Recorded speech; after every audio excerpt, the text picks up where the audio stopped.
Assalamualaikum warahmatullahi wabarakatuh. Perkenalkan, nama saya Nur Juleha. Saya dari Prodi S1 Kebidanan tingkat 1.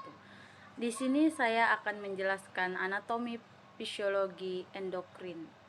Pendahuluan, sistem endokrin merupakan suatu sistem yang bekerja dengan peranan hormon yang dihasilkan oleh kelenjar endokrin.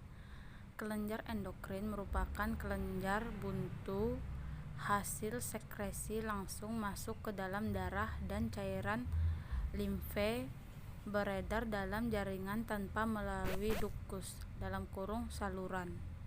Selanjutnya ada hormon. Hormon merupakan bahan yang dihasilkan tubuh oleh organ yang dimiliki efek regulatorik spesifik terhadap aktivitas organ tertentu.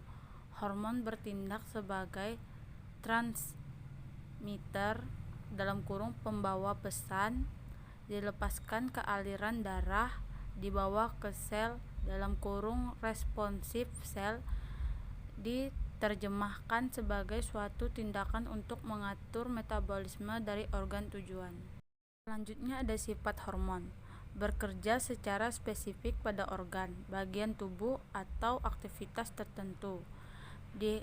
Dihasilkan tubuh dalam jumlah yang sangat sedikit, tapi memiliki pengaruh besar. Bergerak lambat, tidak spontan seperti syaraf. Tidak dihasilkan setiap waktu. Diproduksi hanya apabila diperlukan. Selanjutnya ada kelenjar endokrin. Organ utama dalam sistem endokrin. Yang pertama, hipotalamus, kelenjar hipofise, kelenjar pineal, kelenjar tiroid, kelenjar paratiroid, kelenjar subrenal, kelenjar pankreas, kelenjar adrenal, kelenjar timus, testis, dan ovarium. Yang pertama ada hipotalamus. Hipotalamus merupakan pusat tertinggi sistem endokrin yang menjalankan fungsinya melalui hormonal dan saraf. Hipotalamus menghasilkan faktor R (releasing) dan I (inhibiting) yang mengontrol sintesa dan sekresi hormon hipofise anterior. Selanjutnya ada kelenjar hipofise. Kelenjar hipofise yang pertama memegang peran penting dalam mensekresi hormon dari semua organ endokrin, atau mengatur agar setiap kelenjar endokrin dapat melaksanakan tugas dengan baik. Selanjutnya ada fungsi hipofise diatur oleh SSP melalui hipotalamus. SSP merangsang neuroreceptori dalam hipotalamus untuk menghasilkan hipofisitropik hormon atau mengatur hipofise. Selanjutnya ada kelenjar hipofise. Kelenjar hipofise terdiri dari 3 lobus. Yang pertama lobus anterior, yang kedua lobus posterior, dan yang ketiga lobus intermediate. Selanjutnya ada lobus anterior, terdiri dari jaringan epitel kelenjar sehingga disebut juga adenopofisis, membentuk hormon sendiri yang kemudian akan dibebaskan dalam darah. Hipofisis anterior mengeluarkan 6 hormon peptida utama. Selanjutnya ada lobus posterior, terdiri dari jaringan saraf sehingga disebut juga neurohipofisis. Secara fungsional dan anatomis, hipofisis posterior sebenarnya merupakan perpanjangan dari hipotalamus. Hipofisis posterior tidak menghasilkan hormon ataupun hanya menyimpan, dan setelah mendapat rangsangan yang sesuai akan mengeluarkan 2 hormon peptida kecil, yaitu fosforeptin (ADH) dan oksitosin. Baik, selanjutnya ada lobus intermediate, terletak di antara lobus anterior dan posterior, menghasilkan endorfin atau mengendalikan reseptor rasa nyeri. Di sini ada juga kelenjar tiroid, terletak di leher bagian depan di samping kanan dan kiri trakea, melekat pada tulang laring, terdiri dari dua lobus (dekstra dan sinistra) saling berhubungan. Hormon yang dikeluarkan oleh kelenjar tiroid T3 (triiodothyronin), T4 tetraiodothyronin, dan tirokaltionin.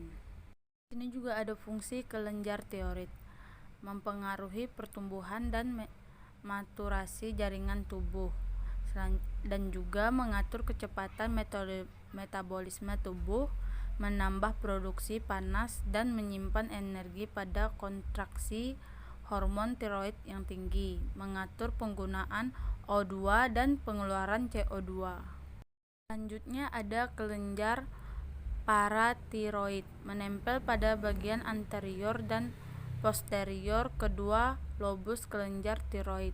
Fungsi kelenjar paratiroid yaitu yang pertama, mempercepat absorpsi kalsium di intestinum, mengontrol ekskresi kalsium dan faktor oleh ginjal. Jika suplai kalsium berkurang, hormon paratiroid menstimulasi resorpsi tulang sehingga menambah kalsium dalam darah. Selanjutnya ada kelenjar timus, terletak dalam rongga mediastinum di belakang os sternum dalam rongga torak, berwarna kemerahan dan terdiri dari dua lobus. Fungsi kelenjar timus yang pertama, sumber sel yang bersifat imunologis. Yang kedua, mengurangi aktivitas kelenjar kelamin. Yang ketiga, mengaktifkan pertumbuhan badan atau pertumbuhan meningkat pada masa bayi sampai remaja, dan setelah dewasa pertumbuhan berkurang. Selanjutnya di sini ada kelenjar suprarenal, terletak di kutub atas ginjal sehingga disebut juga suprarenal. Terbagi menjadi dua lapisan medula adrenal menghasilkan katekolamin dan korteks adrenal menghasilkan steroid. Adapun korteks adrenal dibagi menjadi tiga bagian. Yang pertama, zona glomerulosa, lapisan luar menghasilkan aldosteron (mineralocorticoid). Fungsinya meningkatkan ekskresi ion kalium (K) di ginjal, menghasilkan retensi natrium (Na) di kelenjar keringat dan saluran pencernaan.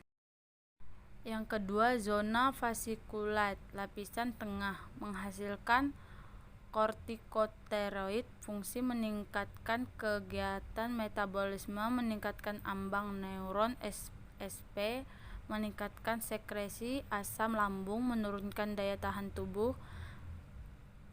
terhadap infeksi, menghambat pelepasan histamin dalam reaksi alergi (mengatasi syok anafilaktik dalam pemberian adrenalin). Dan yang ketiga, zona retikularis menghasilkan androgen (tidak mempunyai efek maskulinasi yang berarti) dan estrogen (tidak mempunyai efek feminisasi yang berarti).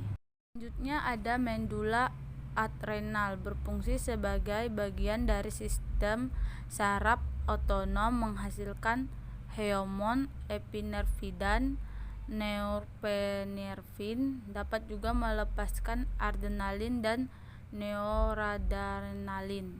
Fungsinya meningkatkan denyut jantung, menambah tekanan darah, mempercepat pernapasan, meningkatkan produksi gula darah di hati. Dan di sini juga ada kelenjar pankreas, terletak di perioneal rongga abdomen bagian atas, terbentang horizontal dari duoden ke lien. Jaringan utama pankreas terdiri sel asini menghasilkan enzim pencerna. Pulau Langerhans terdiri dari sel alfa, beta, dan delta. Selanjutnya ada kelenjar testis. Kelenjar testis terletak di bagian interstitial testis. Kelenjar ini dibentuk oleh sel-sel Leydig dan menghasilkan hormon reaksi dan testosteron. Hormon reaksin berperan dalam mengatur reaksi otot-otot yang berkaitan dengan sifat kelamin. Hormon testosteron berperan penting dalam mengatur pembentukan sperma dan ciri kelamin sekunder pria. 3 macam sel di testis. Yang pertama ada spermatogonia atau spermatozoa, Leydig atau testosteron, bisa juga LH, Sertoli, ABP, FSH. Dan yang terakhir ada kelenjar ovarium. Ovarium menghasilkan 2 macam hormon. Hormon estrogen hormon folikuler dihasilkan oleh folikel dan graft. Dan yang kedua hormon progesteron atau corpus luteum. Dan selanjutnya ini hormon estrogen berperan penting dalam mengatur siklus menstruasi dan mengatur sistem reproduksi. Hormon progesteron berperan penting dalam mengatur siklus menstruasi, perkembangan ovum, dan ciri kelamin sekunder wanita. Demikianlah penjelasan tentang endokrin dari saya. Semoga bermanfaat untuk teman-teman semua. Wassalamualaikum warahmatullahi wabarakatuh.